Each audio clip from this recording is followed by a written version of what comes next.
वो लोग रात भर सोते नहीं थे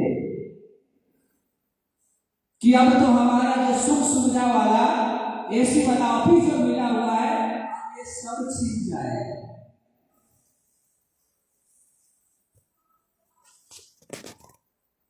जो कभी एसी वाले ऑफिस से बाहर निकला नहीं करते थे उन सभी बड़े बड़े नेताओं को हमने देखा रात रात भर घूमते हुए लाइनों पर।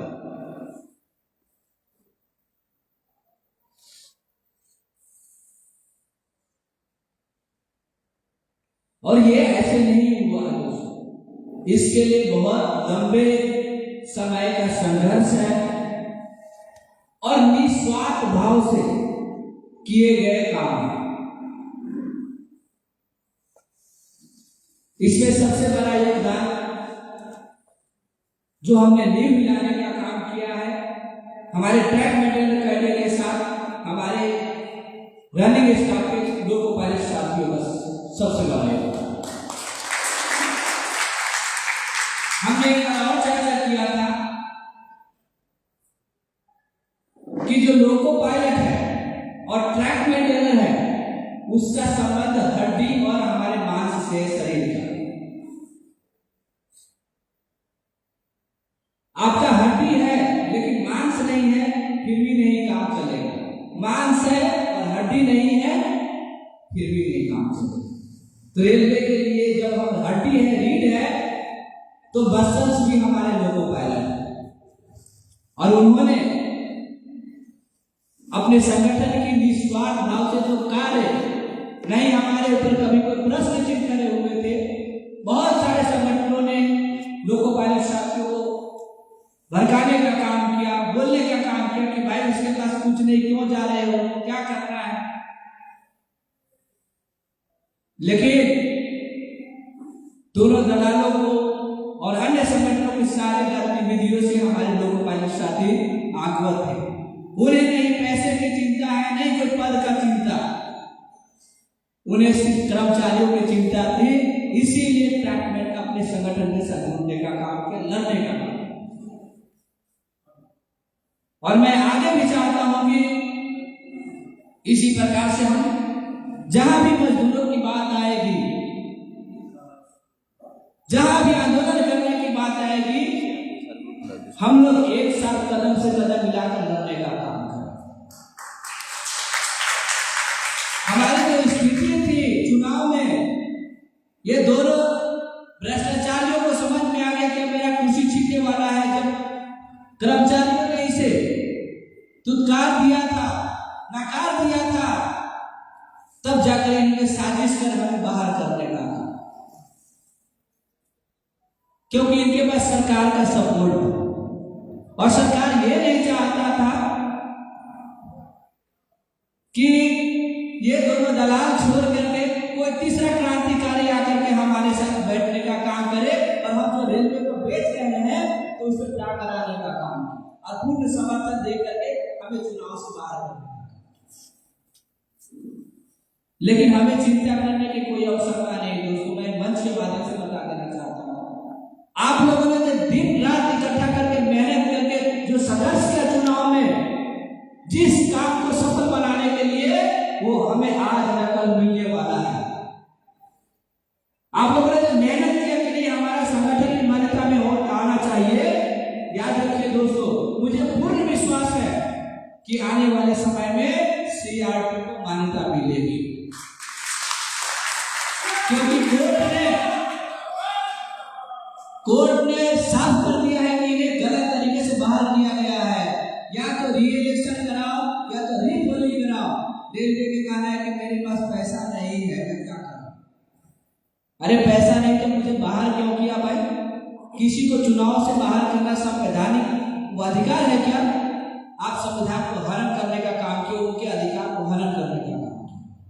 तो मुझे पूर्ण विश्वास है कि हमें न्यायालय से हमारे संगठन को मान्यता मिलेगा और आप लोगों ने जो मेहनत किया है उसका परिणाम भी जल्दी आएगा।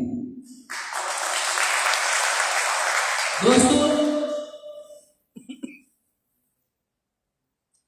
ट्रैक मेंटेनेंस कैडर में हजारों ऐसे अनाउंसर्स हैं जो दबा हुआ है, छुपा हुआ है, जो हमारे बीच में आने ही नहीं दे रहे हैं।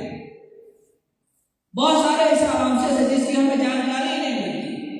जब ट्रैक मेंटेनर को जब ट्रेनिंग में भेजा जाता है तो सिर्फ उनको एक ही चीज सिखाता है कि पैकिंग कैसे मारना है, हवाले कैसे करना है, उनका क्या अधिकार है कुछ नहीं बताने का काम। अरे मैंने अभी देखा जब लोको पायलट का ट्रेनिंग कर रहे हैं, इन्हें सब कुछ की जानकारी दी जाती है, तुम्हारा अधिकार क्या है, तुम्हारा ड्यूटी क्या है, लेकिन ट्रैक मेंटेनर में ऐसा कुछ नहीं बताया जाता।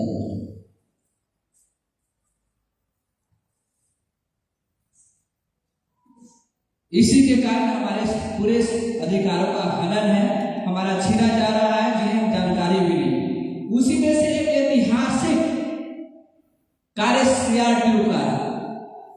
भारतीय रेलवे में लगभग 40-50 साल से साइकिल मेंटेनेंस अलाउंस का प्रावधान था। ट्रैक मेंटेनर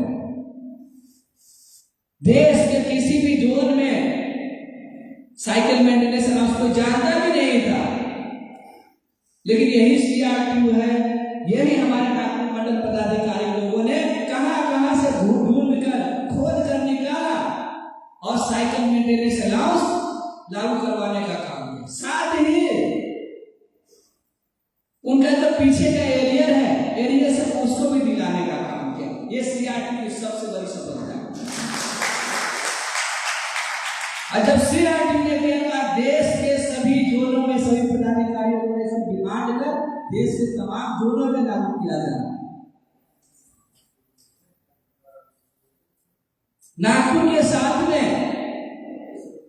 पुणे डिवीजन में भी हम लोगों ने इसके खिलाफ आंदोलन करने का काम किया था। आप सभी जानते हैं, और उसका परिणाम यह है कि पुणे डिवीजन में भी साइकिल मेंटेनेंस अलाउंस दिया जाना चालू हो चुका है। कुछ एडीएम में बदमाशी कर रहे हैं वो भी मिल जाएगा। तो मैं चाहता हूं कि किसी प्रकार से हमारे बच्चे भूसावल, सोलापुर सभी डिवीजनों में हमारे पदाधिकारी मिलकर ये सारे अनाउंसेस लागू कर रहे हैं।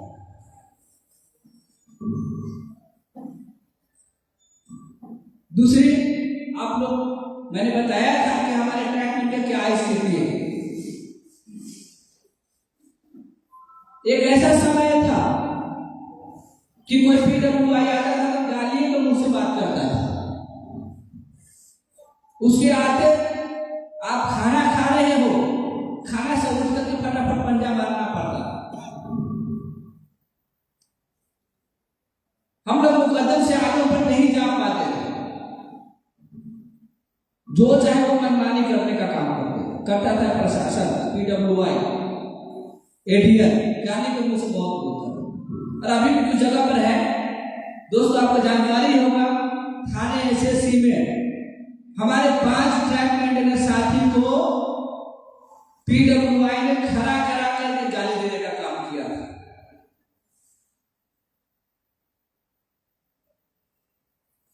नाम रख करके बुलाया और बोला तुम लोग ये यहाँ पे क्यों आए हो, तुमको ये कर दूंगा, तुम्हारे ये हो। जो हम इस मंच के माध्यम से बात नहीं करते, इतना गलत तरीके से बात करके गाली दिया। उसका विरोध प्रथम बार central railway track maintenance union ने एरिया का घेराव करके करने का काम किया।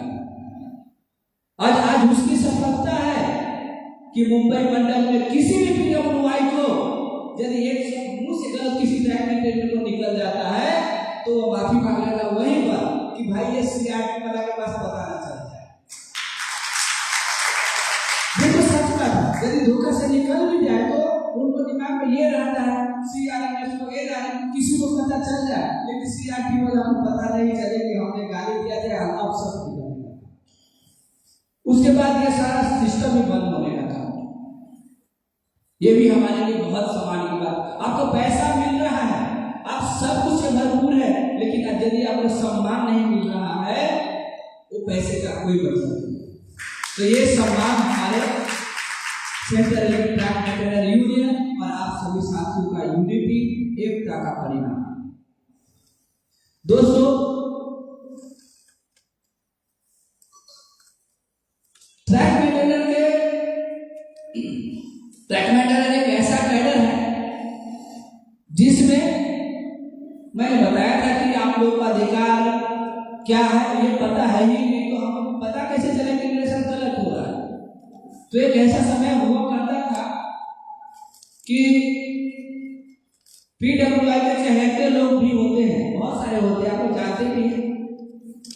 पीडब्ल्यूआई को एडीआर के बहुत सारे चहेते लोग, और दूसरा तरफ होता है जो दिन रात कितने भी टेम्परेचर हो, बारिश हो, कड़ाके की ठंडी हो, वो लगातार मेहनत करते हैं।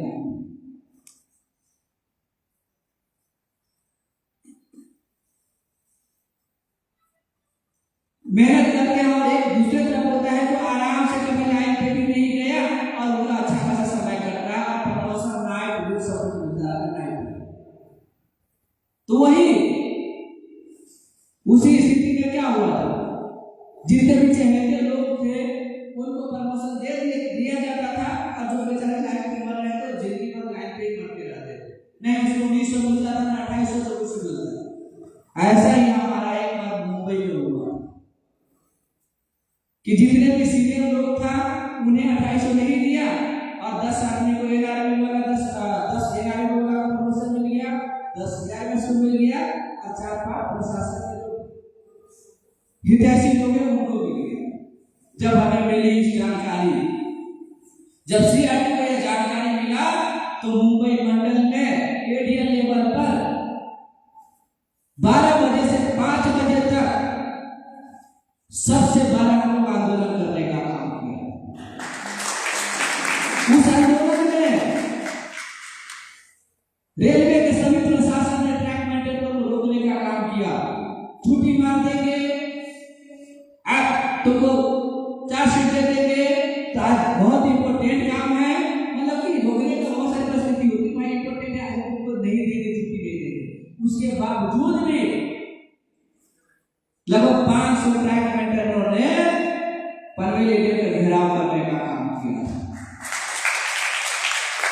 हम ये नहीं बोलते हैं कि हम जब घेराव किए तो हमें सफलता मिली, दोस्तों वो सफलता हमें नहीं मिला, लेकिन हमने ये देखा है कि मुंबई मंडल में आज जब किसी का 2800 का प्रमोशन होता है तो जो सीनियर लोग हैं उनका नाम सबसे पहले रखा जाता है।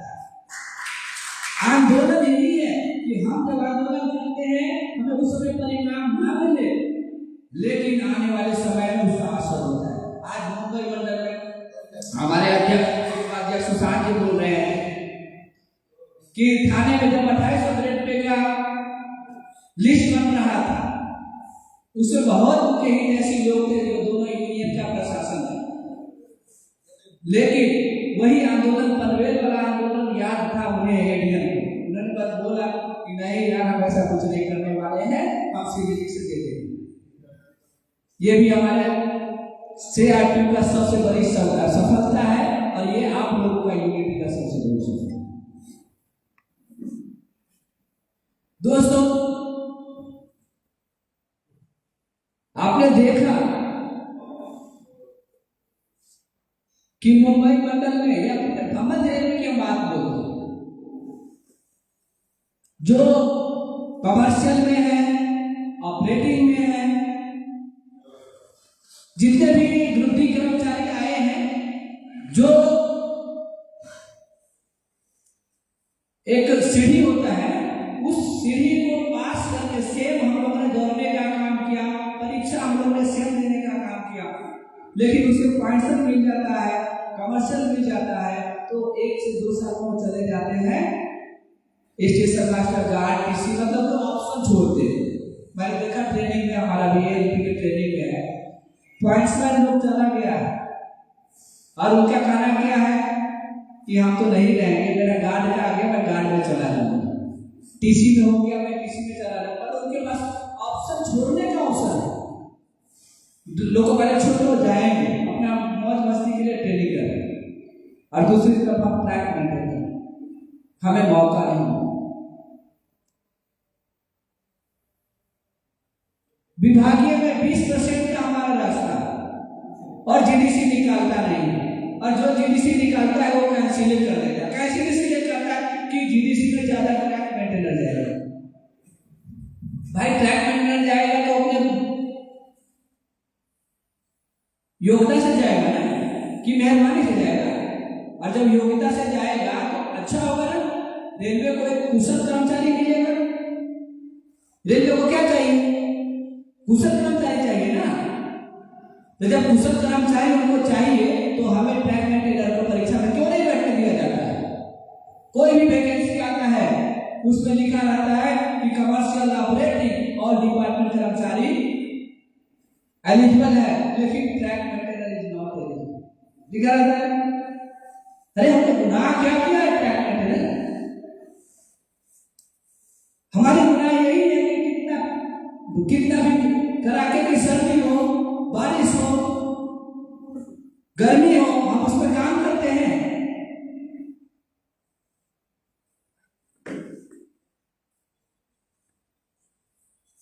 ये नियम जो बना के रखे हुए हैं, जिस समय पढ़े लिखे ट्रैक मेंटेनर नहीं भर्ती कर, उसमें पढ़े लिखे लोग नहीं भर्ती हुआ करते थे, मतलब कि जो लोग अनपढ़ भी थे उन्हें कुछ वजन उठाता था, वजन उठा के दौड़ना था, जो पास हो गया वो कर लेते। मतलब कि अभी जो नियम चल रहा है ना, हमारे पास जो लॉ है प्रमोशन का, वो पुराने जमाने का। जब रेलवे में समय समय पर लगातार मॉडिफिकेशन किया जा रहा है तो फिर प्रमोशन के लिए क्यों नहीं मॉडिफिकेशन किया जा रहा है? क्यों नहीं हमारे प्रमोशन का रास्ता खोला जा रहा है? आप लोगों ने देखा कि इसे जीडीसी को लेकर के 2 बार वैकेंसी निकाला। हमारे साथियों ने लगातार 1.5 साल तक टाइपिंग किया, प्रमोशन छोड़ने का काम किया था ना। जीडीसी निकला था कलर का, सीनियर कलर का, जूनियर कलर का, सहायक लिपिक का, अकाउंटेंट का। हमारे सभी साथी खुश थे क्योंकि ट्रैक मेंटेनर का भी कंपटीशन से डरते ही नहीं है। बस इनको बैठा दो, तुम भर दिन पारी कर रहा हो, फिर भी हम सबसे पहले आगे निकलने का काम करेंगे कंपटीशन। जब देखा, हम क्या बोले? प्रशासन को बोलो या दोनों भ्रष्टाचारी को बोलो। जब देखा कि यार इसमें तो 500-600 ट्रैक मेंटेनर ही पास हो जाएगा, तो ये मिलकर के जीडीसी को रद्द करवा देगा।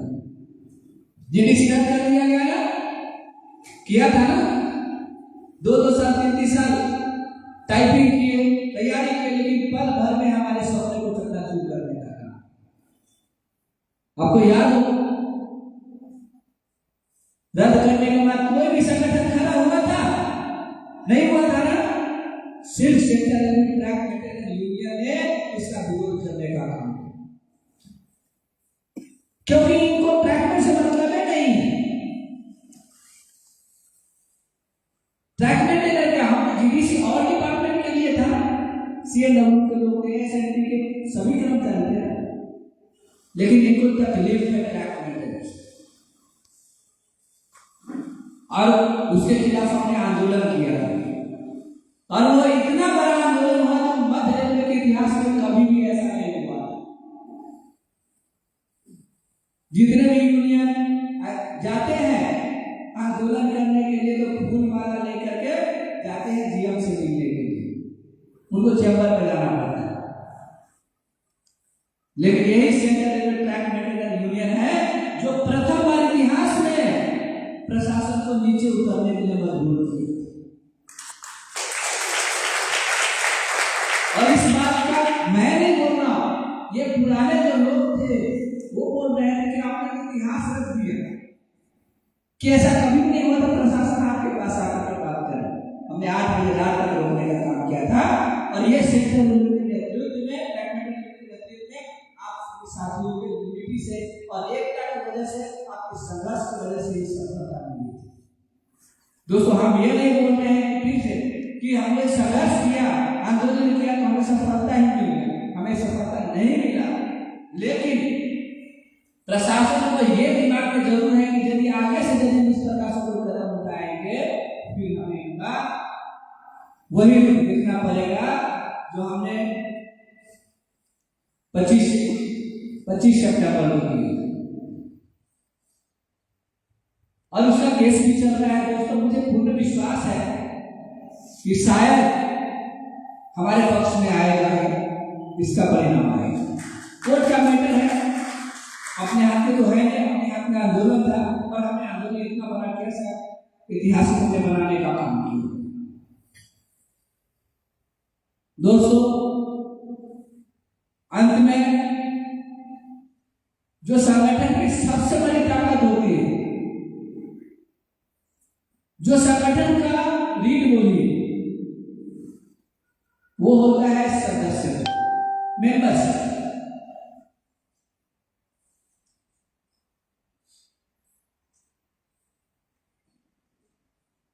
मेंबरशिप को लेकर मैं आप सभी साथियों के सामने बात करना चाहता हूं।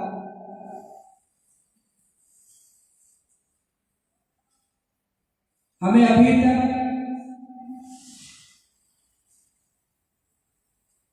12,000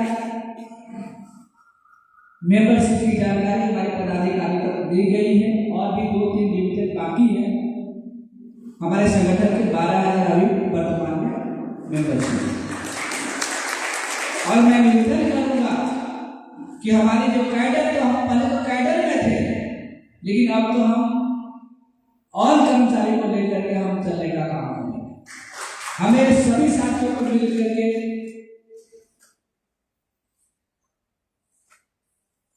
संगठन को विस्तार करना है। हमें सभी कर्मचारियों को, सभी डिपार्टमेंट कर्मचारी साथियों को हमें जोड़ना है।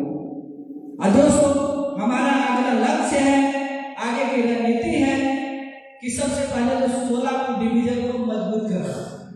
हमारा सभी डिवीजन मजबूत है, उतना टेंशन है कि 16 डिवीजन वीक है। प्रयास करेंगे कि इस अधिवेशन के बाद हम सभी मिलकर 16 डिवीजन को मजबूत बनाने का काम करेंगे। दोस्तों अभी हम देख रहे हैं हमारे साथियों, हमारे ट्रैक में साथी की पर्सनली बात कर रहा हूं, लगातार एलडीसी ओपन टू ऑल उनका मुख्य मुद्दा है। बिल्कुल होनी भी चाहिए, क्यों नहीं होनी चाहिए? एलडीसी ओपन टू ऑल होना चाहिए, हमें भी परीक्षा का मौका मिलना चाहिए, क्यों नहीं परीक्षा में दिया जाना चाहिए। ये तो हमारा मुख्य मुद्दा है ही। लेकिन जो भी रेलवे के सामने बहुत विकट परिस्थिति है, कर्मचारी के सामने, जहां पे जिस गैंग में एक समय 125 ट्रैक मेंटेनेंस हुआ करता था, आज वहां पर 25 बनाने का काम है।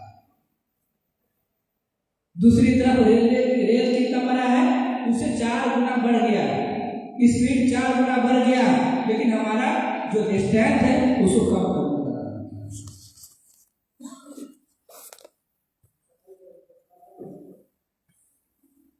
तो हमें सबसे पहले हमारा जो पोस्ट है, हमारा पोस्ट सरेंडर नहीं होनी चाहिए। इस पे हम लोगों को हर समय ख्याल रखना है। जब भी हमारे कैडर की शॉर्टेज की बात आएगी, हम लोगों को मजबूती के साथ उसको विरोध करना है। दूसरी बात, हम एलडीसी ओपन तो लड़ ही रहे हैं, लेकिन सीआरपी का एक और विजन है, वो विजन है कि ग्रुप डी की सभी भर्ती ट्रैक मेंटेनर में होनी चाहिए। क्यों होनी चाहिए? इसीलिए होना चाहिए ताकि रेलवे में एक बार ट्रैक मेंटेनर का काम कर ले, उन्हें सब्जेदार का पता चल जाता है, फिर उसके बाद उनको कहेंगे भेज दीजिए, अच्छा स्थिति से काम करेगा। और इसे यह होगा कि योग्यता के अनुसार 5 साल 4 साल लिमिट करे कि 5 साल 4 साल ट्रैक में करे, और उसके बाद अन्य डिपार्टमेंट को योग्यता के अनुसार देना चाहिए। और मैं विश्वास दिलाता हूं, यदि हमें मान्यता मिलती है तो हमारा फर्स्ट डिमांड यही रहेगा कि ग्रुप डी की सभी भर्तियां ना 1 ईयर सिर्फ ट्रैक में पर होना चाहिए और लिमिट समय के बाद बात करना चाहिए। हमें कुछ जरूरत ही नहीं, सब कुछ हमारा उससे मिलना था। दूसरी तरफ कोई ऐसा कैडर नहीं है जिसको 4200 ग्रेड पे जाने का मौका नहीं है। बिना कुछ किए 4200 तो चला जाता है रिटायरमेंट का, लेकिन एक ट्रैक मेंटेनर ऐसा कैडर है जिन्हें आज रिटायर हो जाने के बाद 250-2400, क्योंकि 2400-250 तक जब हम लोग आए हैं, लड़ाई लड़े के रास्ता मिला है, लेकिन काका और पुराने लोगों से पूछिएगा, वो 1900 में 1800 में रिटायर हो गए। तो हमारा आगे का जो मांग रहेगा कि ट्रैक मेंटेनर को भी 4200 ग्रेड पे मिलना चाहिए, सभी ट्रैक मेंटेनर को मिलना चाहिए, मौका मिलना चाहिए। हमें ये स्टेप कि जब तक 10% 2800 में जो लोग हैं वो 10% रहेंगे, 1900 में रहेंगे वो 20% में रहेंगे, 2400 20% में। हम ये नहीं, हमें ये जीएसटी घटाना है और एक लिमिट समय देना है कि 5 साल 10 साल के बाद 2800 के बाद 4200 मिलना चाहिए, चाहे 100 आदमी रहे चाहे 200 आदमी रहे, सबको भुगतना है।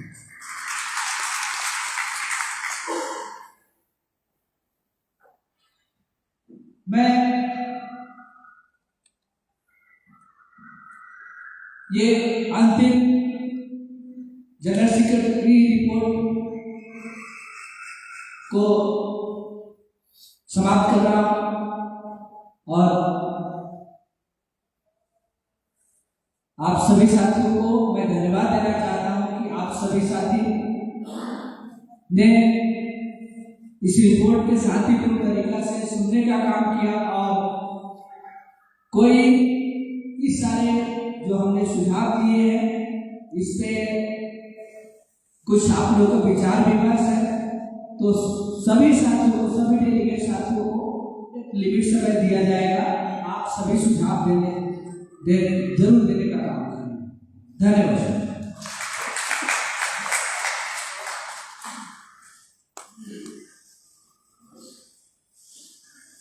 बहुत बहुत धन्यवाद हमारे आदरणीय महामंत्री श्री पासवान जी को।